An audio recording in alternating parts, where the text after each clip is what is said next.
Somebody that is not distracted on their purpose has faith. Come on. Has faith, God focus, says there's a way. There is a way to baptize into 100 this year. That is someone that's God focused. Someone that's man focused is relying on the fruitfulness from last year. Is relying on the size of the church. For me, I'm like, I don't care if I'm one guy. I'm gonna baptize as many men I can this year. Privileged to be able to preach this morning to the Amsterdam church. I hope you guys are inspired by an awesome God. I hope that God is the thing that's awesome to you today. I pray that your eyes are fixed on Jesus, not in anything else. Matthew 7. Okay, come on.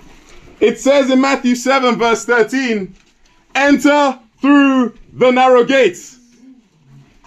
For wide is the gate and broad is the road that leads to destruction, and many enter through it. But small is the gate and narrow the road that leads to life, and only a few find it. You know, I love Jesus. He makes life so simple. While the world is teaching that there are many ways, Jesus says there's two ways. So you don't have to think, what should I do with my life? Wow. Jesus says there's two ways.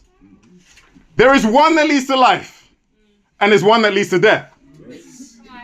And what I love is he makes it very clear that there is one way to Jesus. There is one way to heaven.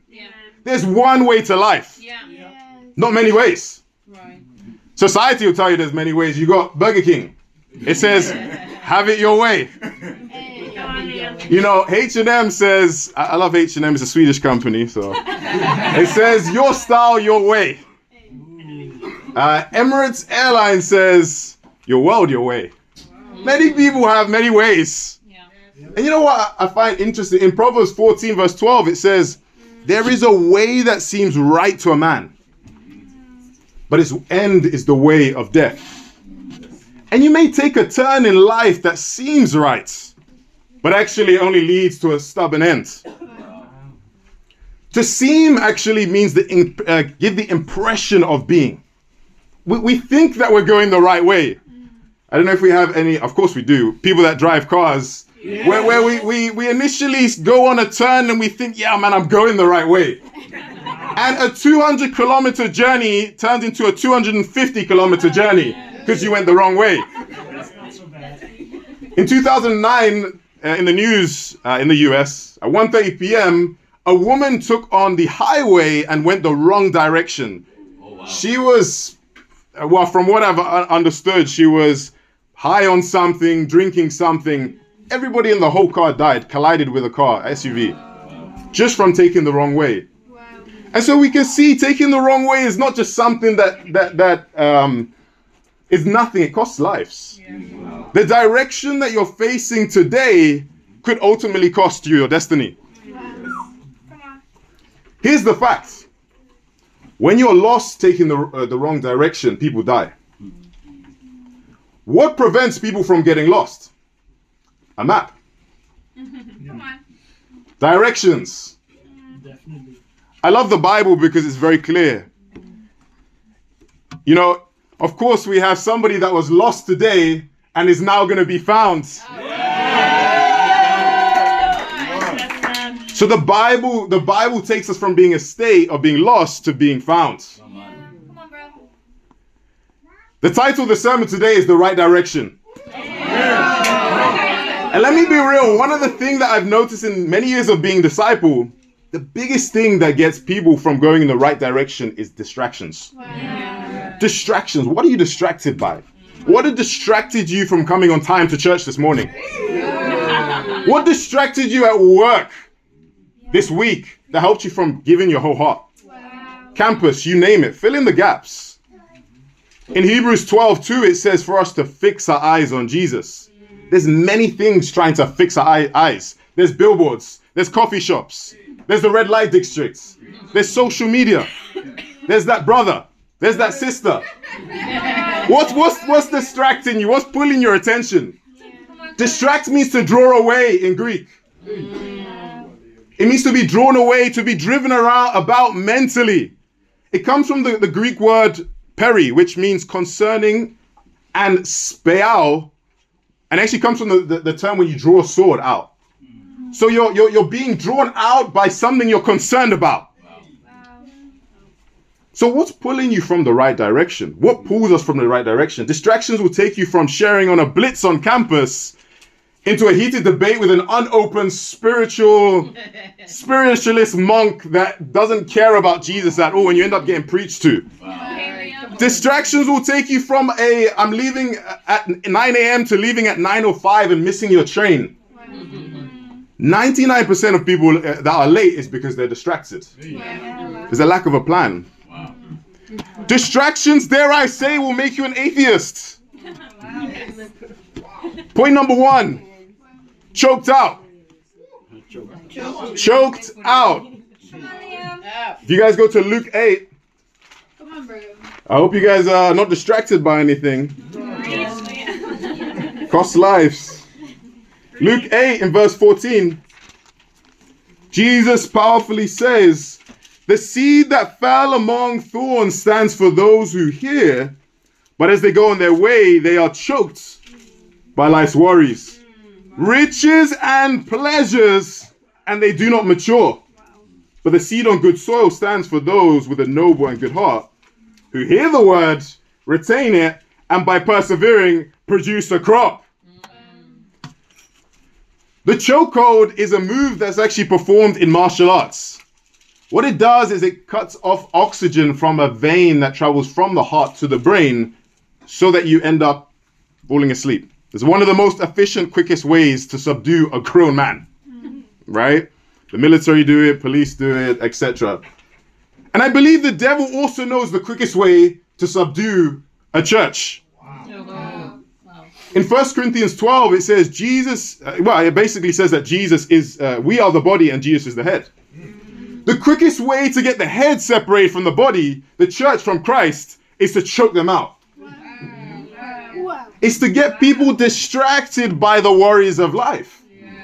And then all of a sudden it's like, what is church? Who's church? Like, is this the kingdom? People are sleeping because they're being choked.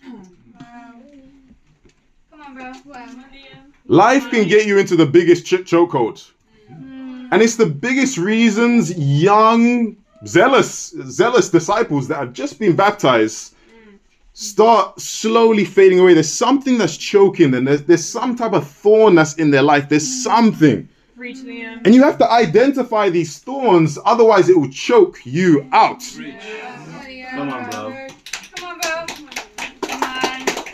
You see, we're all plants.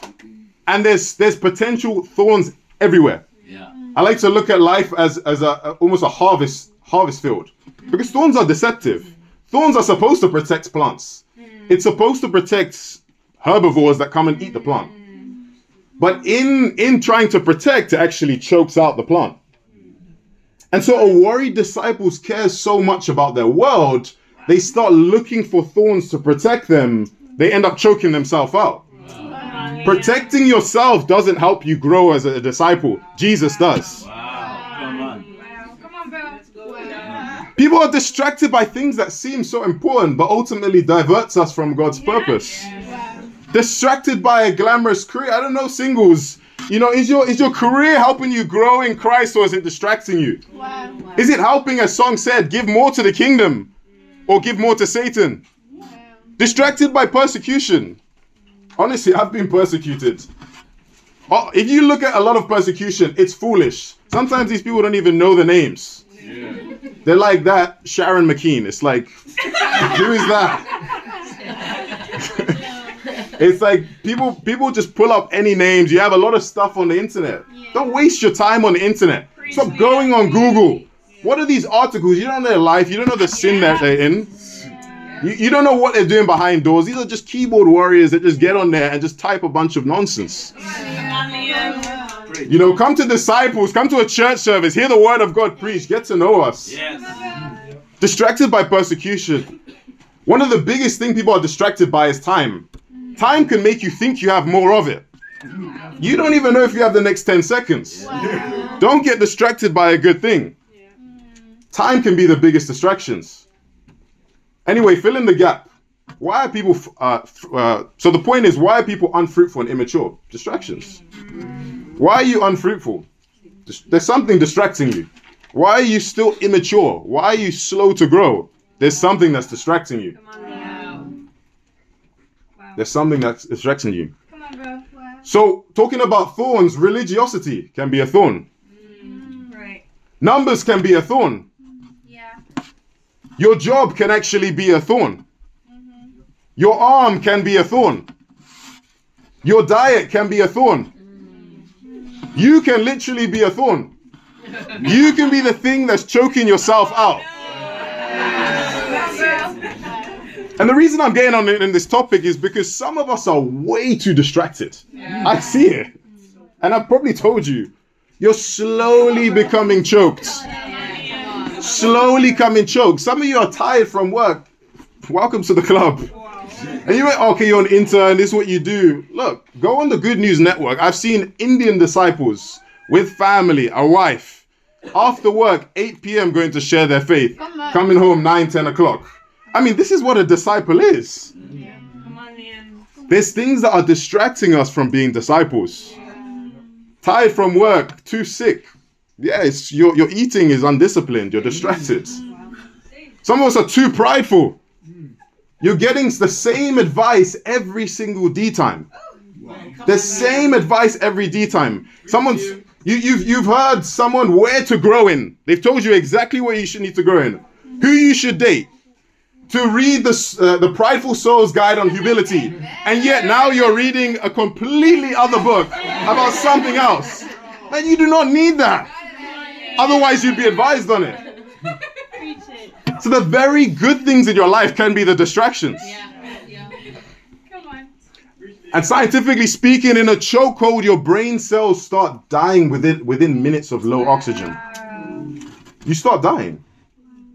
At first, symptoms may include ataxia, so not being able to control movement, dizziness or feeling lightheaded, giddiness, mental confusion, loss of judgment, loss of coordination, weakness, nausea, fainting, and loss of consciousness. It's probably more, actually.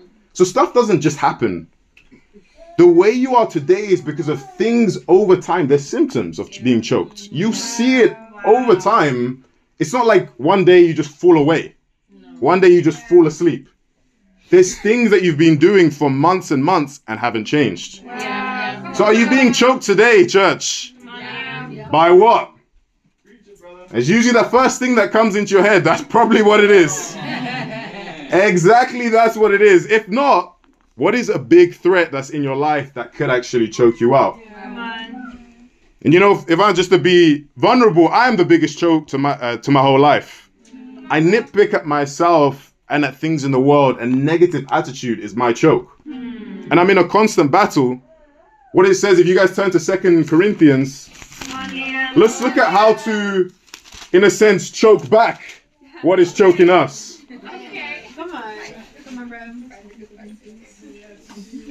In 2 Corinthians chapter 10, I hope we're not being distracted by anything.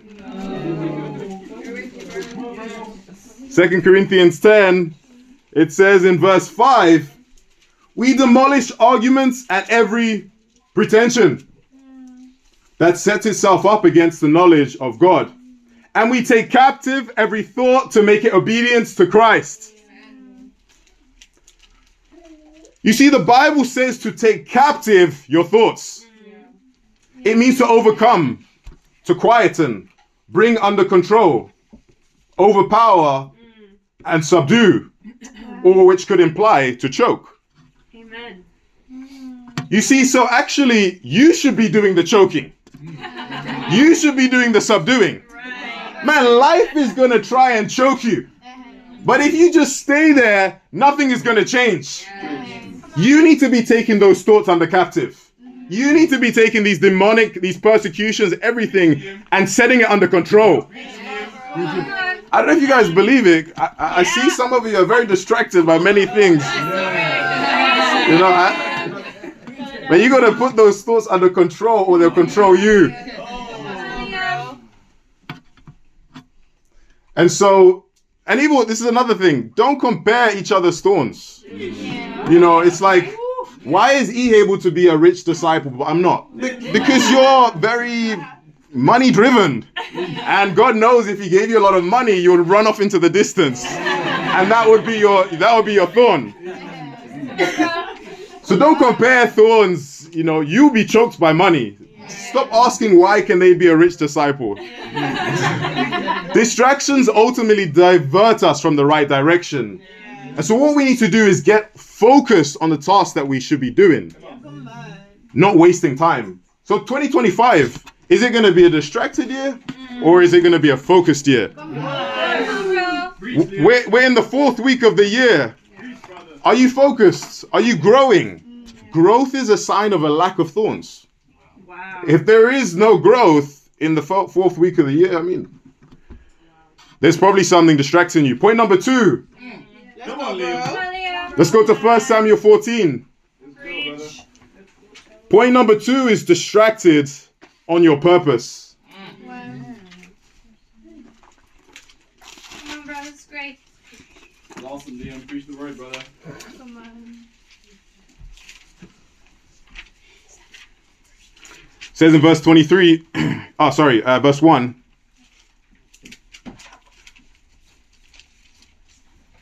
bro.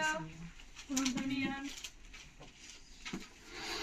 In fact, 1 Samuel 13, starting from verse 23, says, Now a detachment of Philistines had gone out to the pass at Michmash. One day Jonathan, son of Saul, said to his young armor-bearer, Come, let's go over to the Philistine outpost on the other side. But he did not tell his father. Saul was staying on the outskirts of Gibeah, under a pomegranate tree in Migron. With him were about 600 men, among whom was Ahijah, who was wearing an ephod. He was a son of Ichabod's brother, Ahitub, son of Phinehas, the son of Eli, the Lord's priest in Shiloh. No one was aware that Jonathan had left. We have this scene where the Philistines, the enemy of Israel, is gathering on the other side, and we see God and Saul, and we see Jonathan and the army of 600 men waiting on the other side. Jonathan was a young guy who was like, I'm not going to just wait here under a pomegranate tree. I'm going to fight the enemy of God. And I always find this interesting. The pomegranate actually represents fruitfulness. You saw it on the robes of the priests. You saw it actually in the temple when it was being constructed, because it has so many seeds. Also, another detail is that the tree in Migron was actually on a very high hill. Army of 600 men. This is how Saul was. What do I mean? Is that Saul was sitting on his high mountain under his fruitfulness with his 600 men. How was Jonathan? In verse 6, it says that Jonathan said to his young armor-bearer, Come, let's go over to this outpost of those uncircumcised men. Perhaps the Lord will act in our behalf. Nothing can hinder the Lord from saving, whether by many or few. Jonathan didn't need 600 men. He didn't need his fruitfulness. He didn't need no strength of men. In this story, it splits 2 different individuals. Jonathan was not distracted by his own glory, nor hindered by the lack of strength. He was doing it for God, which was his purpose. Yeah. One was distracted by life, and one was focused on God. One who was distracted by man, and one was God focused. Come on. One was going in the right direction, and one who was going in the wrong way. One who was slowly being choked out, and one was free from life's thorns. One who was focused on his purpose, and the other who was distracted in his purpose. Come on, bro. His attitude was nothing could stop the Lord. Somebody that is not distracted on their purpose has faith. Come on. Has faith, God focus, says there's a way. There is a way to baptize into 100 this year. That is someone that's God focused. Someone that's man focused is relying on the fruitfulness from last year. Is relying on the size of the church. For me, I'm like, I don't care if I'm one guy. I'm going to baptize as many men I can this year. Nothing can stop the Lord because it's not about me. It's really not about me. The reason why I became an intern was not because I thought I was great. It's I wanted to see how awesome God is going to be in my life. I wanted to see what God can do. Why did I go to Sweden? It's the opposite side. It's Scandinavia. I'm British. I was born in Westminster. I have no dealing. I don't even know how to speak Dutch. I don't even know how to speak Swedish. There was no reason on a humanistic level that would make me go to Sweden. To make me even come to Amsterdam. I'm not reasoning these things. I did for a little bit. I repented. But there's no reason for me to be in Sweden. I didn't even know if they had, I don't know, sports stores. I thought they just ate fish in a can. Like, I was so uncultured. Man, but I was not focused on myself. I was focused on God. I wanted to see, okay, Sweden. My parents thought I was a bit crazy. My friends were like wondering, what are you doing in Sweden? I'm like, yeah, follow God's plan. We need a church there. I wasn't relying on my own strength because honestly, I didn't think I was that awesome. I was like, okay, it is what it is. God is calling me to Sweden. And so I went to Sweden. So nothing can stop the Lord when you have faith. The only thing that's going to limit you this year is your level of focus on God. You see, Jonathan relied less on his ability. What is your ability? It doesn't matter. God can use whatever you have. Jonathan relied less on his fruitfulness. Have you been fruitful? It doesn't matter. God is going to make you fruitful. He relied less on many men, and he went down to fight in faith. And so, how about you? What's the reason you're fighting on the Lord's side? We sing that song. Whose side are you fighting on? But why are you fighting on the Lord's side? Saul was distracted by his strength, and as a result, he used God like a tool. And you can actually see this. As soon as the battle starts, he says, where's the Ark of the Covenant? So when things started getting tough, he was like, let me start seeking God. He used God like a little genie. He was like, let's get the ark and let's do something. But Jonathan was driven by faith. In Ecclesiastes 2, it says in verse 17, Solomon said, so I hated life because the work that is done under the sun was grievous to me. All of it was meaningless, a chasing after the wind. I hated all the things I had taught for under the sun because I must leave them to the one who comes after me. And so if your goal as a disciple, if your number one goal as a disciple is to get your own glory, your discipleship is meaningless. I mean, that's a soul spirit. That's a soul spirit, and God will not bless it. People have also told me, I've heard leaders, I mean, people that I do for, Michael, even jobs, they tell me that I'm humble with my design. You know, when I was doing the European World Sector logo, I knew that I would have to show a lot of people, and I knew it would be shown to the staff and everything. I was like, what if they criticize it? When I posted it in the staff group chat, the amount of discipling, it was crazy. It was crazy. Imagine all of most of the European leaders just looking at your one logo. I had someone said it looked like a Chinese dragon. Someone said it looked like a horse. I was trying to make a lion. So to say it looks like a horse, I'm like, okay, it's not a horse, it's a lion. Someone told me the translation is wrong because I actually put it in Greek. So I was like, man, this is harsh. But I didn't really care because I just made the change because for me, I'm like thinking this is for God. This is for the European World Sector. So whatever people were making, and so whatever you see to this day, that's actually a result of discipling and just being humble before God, desiring to please God. In a ministry, you cannot be selfishly ambitious. It will lead to your own death. If your glory is tied up in your own strength, the only glory you have is the praise of men. Rich. If you turn to Proverbs 27, what does it say? In Proverbs 27, on, bro. In verse 21, the crucible for silver and the furnace for gold. But people are tested by their praise. But you know when someone says to you, wow, that's a great job. I see that as a test. I'm like, thank you. And then a second later, I'm like, okay, thank you. In my mind. Because I understand this can either make my head go big or I can be sober and focused on God. You are tested by your praise. And here it uses an example of silver in a furnace. Man, compliments can be fiery. It actually tests you.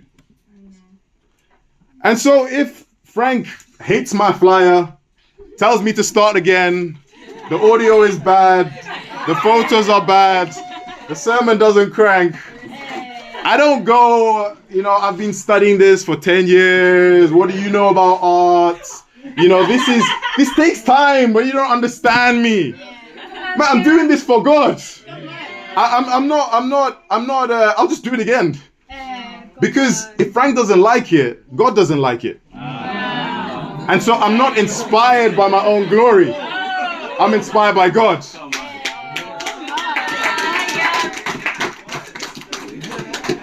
So attitudes in servitude doesn't help nobody. It's prideful and it's seeking your own glory. Wow. Come on. If we go back to 1 Samuel, Come on, bro. says in 1 Samuel 14 and verse 18, Saul said to Ahijah, bring the ark of God. At that time it was for the Israelites. While Saul was talking to the priests, the tumult in the Philistine camp increased more and more. So Saul said to the priest, withdraw your hand. Then Saul and all his men assembled and went to battle. They found the Philistines in total confusion, striking each other with their swords. Those Hebrews who had previously been with the Philistines and had gone up with them to their camp went over to the Israelites who were with them, Saul and Jonathan. When all the Israelites who had hidden in the hill country of Ephraim heard that the Philistines were on the run, they joined the battle in hot pursuit. So on that day, the Lord saved Israel, and the battle moved on beyond Beth Aven. So Jonathan was focused on salvation. Jonathan was focused on saving Israel. It is said that he went into the camp initially and struck 20 men. 2 guys, 20 men. Each 10 men. That's like you going onto campus, 10 contacts, baptizing 5 of them. Hey, come on. Why? Because he was walking with God. God focused. Sometimes I think some of us just need to get radical. Yeah. Honestly, some of us are too calculated. You're thinking too much on a humanistic level. Some of us just need to get radical. You just need to go and preach the word.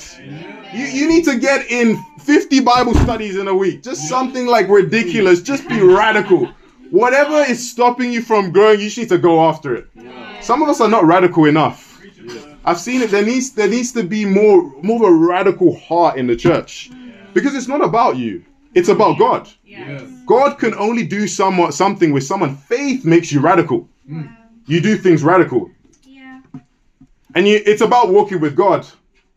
Dare I say, Satan's goal is to make your discipleship what it's all about. Becoming a leader, just your purpose. Making disciples your purpose. It's not your purpose. Nope. You don't believe me? Okay, go to Isaiah 50. Go to Isaiah 43. Go to Isaiah 43. Come on, bro. Come on, Liam. Isaiah 43.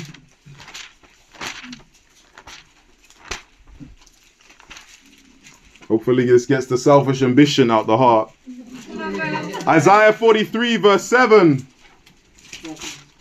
It says, everyone who is called by my name, who I created for my glory, whom I formed and made.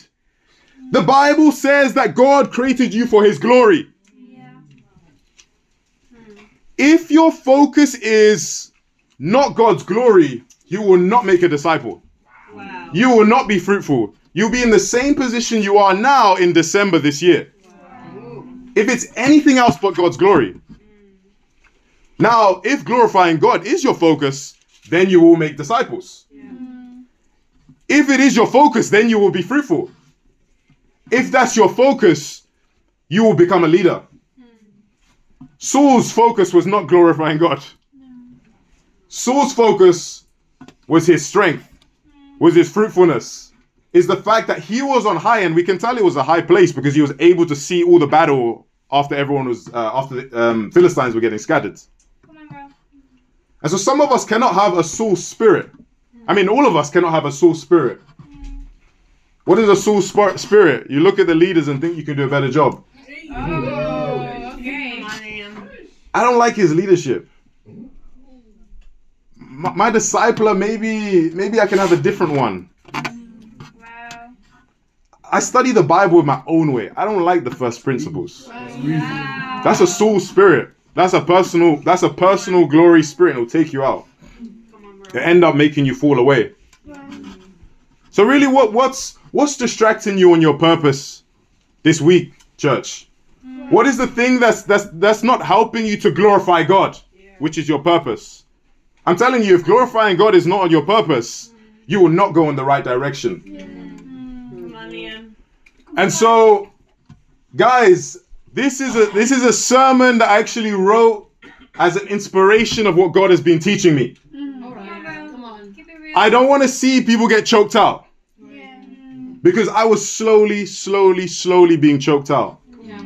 I saw what it was like to realize that I'm being prideful and I'm gonna fall away, and I did nothing about it. Come on, bro. And when I got discipled and rebuked, really was a life-giving rebuked, because it was the only thing that helped me to start glorifying God. I don't want to see people distracted on their purpose. What's distracting you guys? What's been distracting you? What's been taking your attention? What's dragging you away? What's pulling you away? What's taking you away from being a disciple? And to God be all the glory.